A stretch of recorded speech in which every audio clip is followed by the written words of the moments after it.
just, okay, great. Hi, I'm Rowan. Hey, Rowan, how are you? Hi, nice to meet you. Nice to meet you. Again, I just want to say thank you both, Senator and Mr. Kirk, for being here today. We're really grateful that you decided to come spend some time in High Point. As far as my question goes, we know that many voters in our generation have expressed concerns about our financial futures. Amidst the current housing crisis, we've seen a lot of stricter zoning, building regulations, especially from local governments, especially from Democrats, and it's definitely been very detrimental to our housing system. What specifically do you see in policies changing that will help to ensure that we can one day own homes? Yeah, thank you for the question, Rowan. And one, just to go back to the energy costs, that's a big driver of housing costs. So lowering energy costs is going to help us lower the cost of housing. The second thing is you're right that a lot of these local regulations put in place by governments, local governments, primarily Democrats, make it harder to build housing.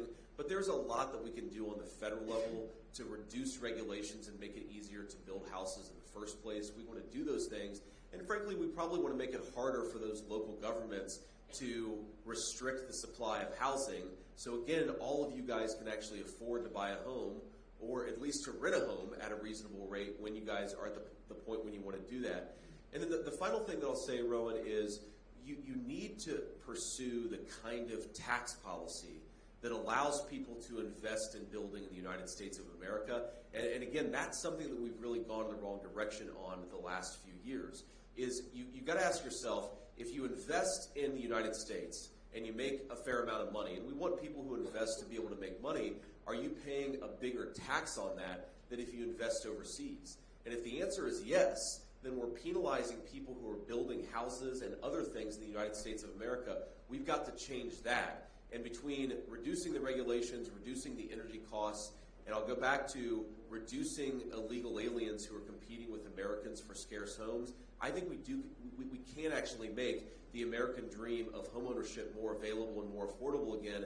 The way that I think about this is the country is in so many ways in such a good spot, right? I mean, you guys are talented, you're smart, you guys are going to develop skills in the workforce you don't even realize that you have.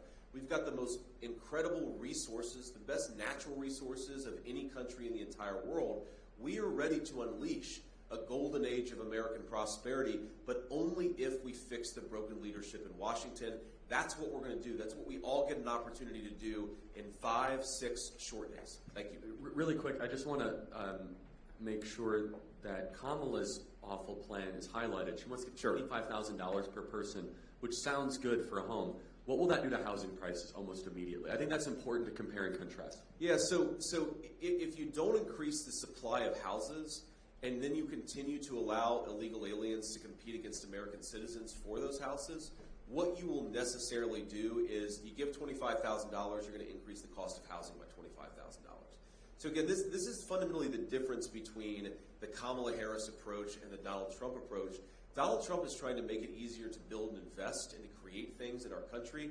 Kamala Harris is trying to pass out free money to cover over the fact that her own policies are why housing is so expensive.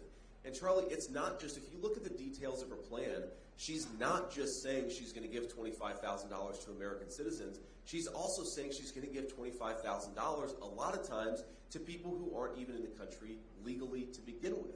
So you're probably going to, even if her plan is implemented, which I'm skeptical, but even if it's implemented, your housing prices are going to go up by $35,000, $40,000, $50,000, and then you get a $25,000 check in the mail. Have you won or lost in that equation? Meanwhile, if Donald J. Trump's plan gets implemented, you're going to be paying less for housing to the tune of $25,000, $45,000, $50,000. That's how you win, and that's how you make American housing more affordable. Yeah, and she won't even send a $25,000 check. It's like a tax incentive, which every realtor will just say every house is right up more expensive.